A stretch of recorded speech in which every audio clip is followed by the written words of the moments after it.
Bienvenue sur l'Étudiant Libre, le podcast qui vous aide à devenir libre en réussissant vos études. Nous accompagnons les étudiants à entreprendre leurs projets personnels et professionnels. Pour cela, nous abordons les sujets de l'entrepreneuriat, le développement personnel, la productivité et la motivation. Et bien sûr, comment lier tout ça en réussissant ses études. Un article est posté chaque semaine sur notre site, donc n'hésitez pas à cliquer sur le lien dans la description. Et bonne écoute!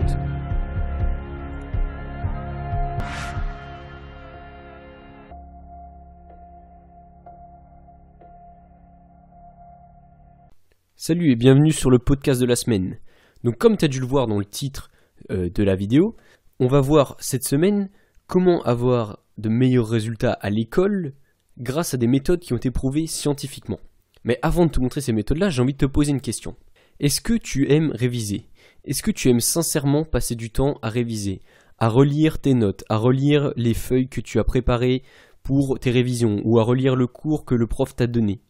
Est-ce que tu prends sincèrement du plaisir à réviser une semaine, que ce soit une semaine ou un jour avant, ou 10 minutes avant le devoir? Si t'es comme tout le monde, il y a de fortes chances que la réponse soit non, en fait. Et ça lie toutes les personnes. Que tu sois premier de la classe ou le dernier, que tu aies besoin de réviser une semaine à l'avance ou 10 minutes avant, personne n'aime réviser. Personne ne prend un réel plaisir. À la limite, ce que tu vas pouvoir avoir avec la révision, c'est du plaisir d'avoir une bonne note, du plaisir de dépasser les autres si c'est ton but, ou simplement le plaisir de dépasser toi-même, de toujours travailler au plus loin, au plus fond de toi-même. Et ça, tu peux prendre du plaisir, c'est sûr. Mais tu vas pas prendre du plaisir en soi à réviser. Relire son cours sur quelque chose qui nous plaît ou pas, c'est jamais vraiment une partie de plaisir. Et ça, c'est vraiment quelque chose qui est universel. Si tu souhaites avoir ton semestre, il y a forcément un moment où tu vas devoir te retrouver devant ton cours et réviser. Que tu aies suivi tous les cours ou que tu n'aies rien suivi, que tu veuilles être le premier ou le dernier ou au milieu, peu importe, il y a forcément un moment où tu vas passer du temps à réviser. Et pourtant, c'est un temps que tu aimerais passer à autre chose. Si tu pouvais continuer à utiliser ce temps-là pour avancer dans ton business, avancer dans les choses que tu aimes faire, ou même tout simplement regarder une série si c'est ton but dans la vie, eh bien forcément, tu préférerais passer ce temps de révision à faire autre chose. Mais donc imagine ce qui se passerait s'il existait une méthode, une ou plusieurs méthodes qui ont été prouvées scientifiquement, qui te permettent d'apprendre plus efficacement. Tu me dirais, bien sûr, je suis en train de l'utiliser si elle existait, quoi. C'est juste que, en fait, personne t'en a parlé. Personne t'en a parlé parce que c'est un problème qu'il y a dans l'école. Je t'en parlais dans le dernier podcast, il y a pas mal de défauts à l'école, mais ça, c'en est un qui fait partie, c'est-à-dire qu'il y a plein de choses que nous a pas appris. L'école est restée un peu bloquée au 19e siècle, puisque elle est restée sur des anciennes méthodes. Elle ne se met pas à jour avec les nouvelles méthodes qui ont été prouvées scientifiquement. Donc si ni l'école, ni toi-même tu découvres ces méthodes-là, eh bien sûr, tu passes à côté et tu te dis que de toute façon, si ça existait, tu le connaîtrais. Eh bien, c'est faux, et aujourd'hui, je vais te présenter ces méthodes-là. Donc j'arrête de faire durer le suspense et je vais commencer avec la première méthode. La première méthode, elle se base sur la courbe de l'oubli. Je t'invite à taper courbe de l'oubli sur internet si tu as le temps. Si tu n'as pas le temps, je vais t'expliquer. La courbe de l'oubli, c'est un scientifique qui a appris des mots, une liste de mots, donc plusieurs milliers, et qui a regardé en combien de temps il allait l'oublier. Donc à intervalles réguliers, il répétait ces mots-là, il les écrivait sur papier pour voir combien il s'en souvenait. Donc forcément, au début, il se souvient de 100% des mots qu'il vient d'apprendre. Au bout de 5 minutes, on est déjà plus qu'à 90%. Au bout d'une demi-heure, on descend à 80%, et ainsi de suite. Et au bout de 3 jours, on se retrouve déjà à plus qu'à 20% des mots. Et ça paraît normal. Notre cerveau préfère oublier les choses. Ça lui demande des efforts de retenir, et en plus, on n'a pas une capacité de mémoire infinie. Tout ce qui ne sert à rien est supprimé de notre cerveau. Et ça, tous les scientifiques s'accordent pour se dire que c'est vrai. Et de toute façon, nous, on l'a testé tous les jours dans notre vie, de savoir que si on n'a pas révisé, ou si on a révisé quelque chose il y a longtemps, forcément, avec le temps, on va plus s'en souvenir.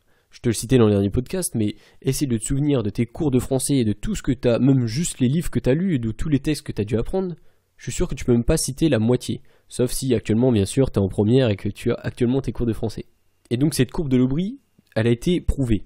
Et ce qui a été prouvé aussi, c'est qu'il y a une méthode qui en découle, qui est que dès que tu commences à oublier quelque chose, c'est-à-dire que tu descends vers 80% ou 90% du savoir que tu as appris, si tu te remets à le rapprendre, donc tu atteins les 100%, on se rend compte que tu as plus besoin de répéter la révision aussi rapidement que tu le devais avant. C'est-à-dire qu'au bout de 5 minutes, quand tu descends à 90%, si tu te remets à le rapprendre, tu vas redescendre à 90% qu'au bout de 10 minutes. Ensuite, au bout de 10 minutes, si tu te remets à apprendre les 90% pour atteindre les 100%, tu auras plus besoin de les apprendre que dans 30 minutes. Et ensuite, si tu apprends au bout de 30 minutes, t'as compris, cette fois, ça va être au bout de 1 jour que tu auras besoin de réviser. Et si tu continues comme ça, au bout d'un moment, tu vas te retrouver à un stade où tu as besoin de réviser qu'une fois par semaine, la chose que tu devais réviser avant toutes les 5 minutes.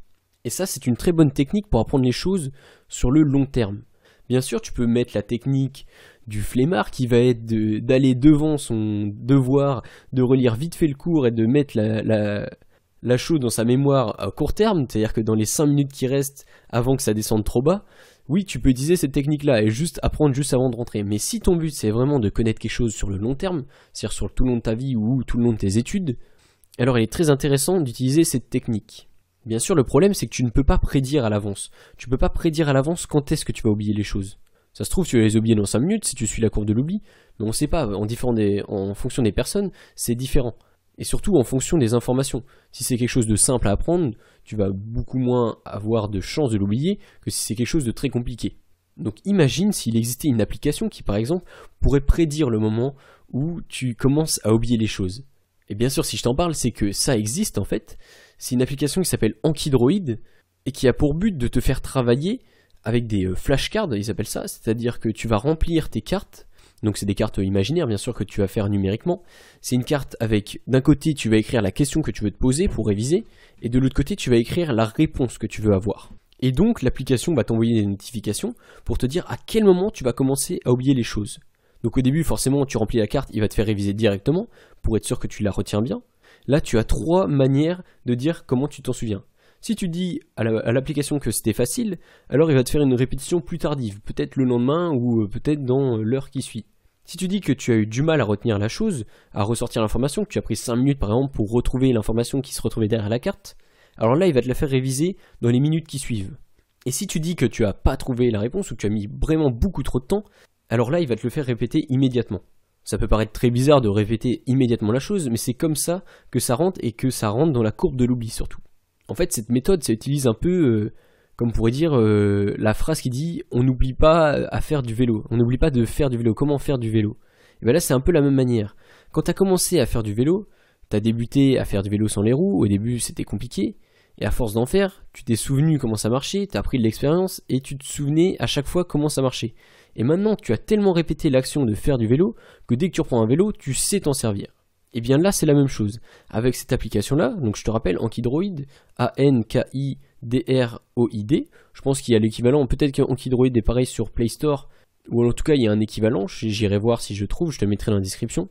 En tout cas, cette application te permet de répéter et de trouver automatiquement comment tu marches et à quel moment tu vas commencer à oublier les choses pour que, au bout d'un moment, tu puisses t'en souvenir pratiquement toute ta vie.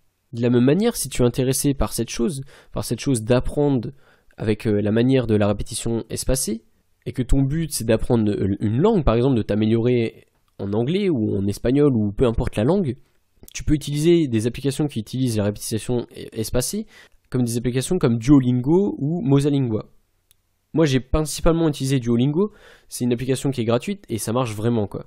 Je suis pas sponsorisé pour te dire ça, mais en tout cas ce sont les applications que moi j'utilise. En tout cas pour Mosalingua il me semble que c'est payant, mais ce sont des applications qui utilisent cette méthode scientifique, qui est prouvée. Mais ce qui est bien avec ces applications-là, c'est que c'est elles qui vont venir te chercher pour réviser. Et c'est plus à toi de le faire. Et en plus, puisque c'est mis sur ton portable, tu as toujours ton portable sur toi, et tu peux réviser à n'importe quel moment.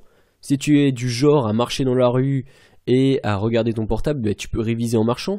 Tu peux aussi réviser pendant que tu fais la queue pour aller manger. Par exemple, si tu vas au restaurant universitaire et qu'il y a la queue, tu peux réviser pendant ce temps-là. Ou si tu prends les transports en commun, tu as toujours un moment de libre pour aller réviser 5 minutes les mots pour vérifier si tu t'en souviens. Et ce qui est bien, c'est que plus tu vas réviser, plus l'application va revenir te voir pour réviser dans le plus longtemps possible en fait. Au bout d'un moment, tu n'auras plus qu'à réviser une fois par semaine. L'effort est très dur au début, mais ensuite, ça devient de plus en plus simple. Et bien sûr, imagine les résultats que ça peut t'apporter quoi. Il y a une différence entre ce que tu vas faire en révisant la veille ou 10 minutes avant, et là réviser peut-être une semaine avant en utilisant cette technique-là, sans forcément passer plus de temps à réviser. Passons maintenant à la deuxième technique, et ce qui est marrant dans cette deuxième technique, c'est que tu la connais déjà en fait, tu l'as déjà utilisée sans t'en rendre compte, mais là maintenant tu vas pouvoir conscientiser la chose et savoir comment elle marche, et donc la réutiliser à foison.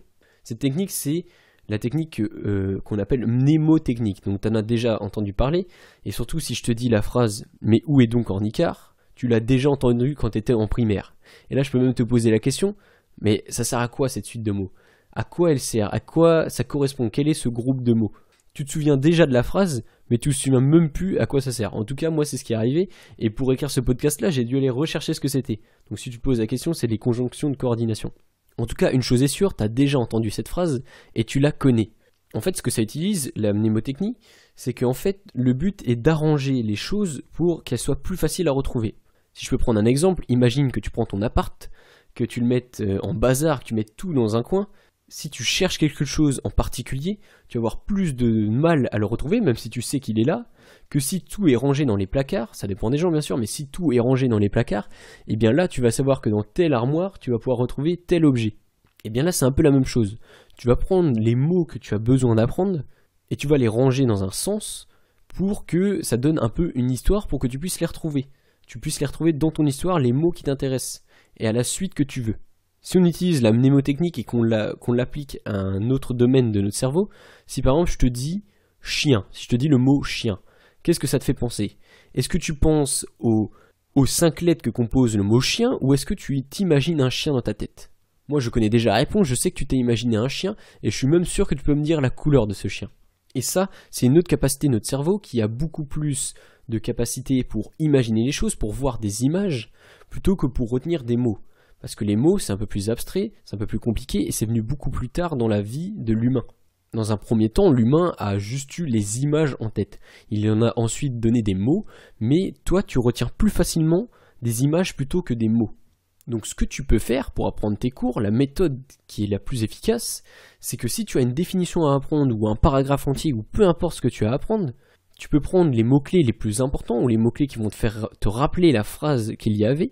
Tu les prends, tu les mets dans l'ordre, et peu importe la longueur des mots que tu essayes d'en inventer une histoire. Et tu en inventes une histoire qui est très visuelle, qui doit limite être choquante. Tu peux rajouter du sexe dans ton histoire, tu peux rajouter des couleurs, tu peux rajouter de la violence. Tout ça, ton cerveau va avoir beaucoup plus de facilité à le retenir, parce que pour lui, c'est comme si c'était un danger. Donc tu prends ces mots, tu les arranges dans l'ordre pour que ça donne une belle histoire, et qu'il y ait beaucoup de visuels. Comme avec l'histoire du chien. Tu vas retenir le chien, mais tu vas pas retenir les mots. Si je peux te prendre un exemple rapide, tu peux faire l'exemple en disant plein de mots au hasard et essayer de les retenir avec tes potes. Bon, c'est un peu bizarre, mais tu peux vraiment essayer de se faire ce jeu-là. Tu vas sûrement les battre si tu utilises cette technique-là. Mais moi, par exemple, si je peux te donner un exemple, si tu prends le présentateur Mac Lesguy, tu le connais peut-être, il présente des trucs sur M6.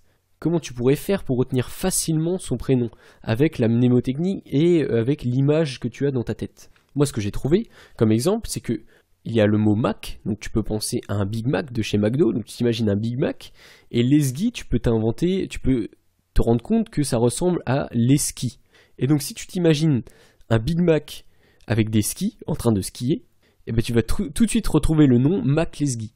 Bon, c'est un petit jeu un peu marrant, mais tu peux faire ça avec plein de choses, et si tu t'entraînes, tu vas devenir meilleur pour trouver des histoires qui ont du sens. Je peux te présenter actuellement aussi une troisième méthode, une méthode 2 bis, on peut dire, qui utilise la même manière, la visualisation qu'il y a dans ta tête. On appelle ça la méthode du palais mental. Qu'est-ce que c'est la méthode du palais mental? Le but est d'associer à un objet quelque chose que tu dois retenir. Donc je te donne un exemple. Essaye de prendre une pièce que tu connais par cœur, une pièce que tu as beaucoup visitée ou que tu as toujours vécue dans ton enfance ou que tu passes beaucoup de temps dedans. Ça peut être la bibliothèque universitaire, si tu passes beaucoup de temps à réviser, ça peut être ton appart, ou ça peut être ta chambre, ou ça peut être ta cuisine de tes parents par exemple, peu importe. Prends une pièce que tu connais par cœur, mais qui a aussi beaucoup d'accessoires dedans. Puisque le but c'est que chaque accessoire qu'il y aura dans cette pièce va être associé à un mot ou à un thème que tu dois retenir. Donc prends une de ces pièces et imagine-toi te promener dedans. Te promener et regarder chaque objet, chaque gros objet ou objet que tu retiens pour voir quels sont les objets auxquels tu pourras associer des mots.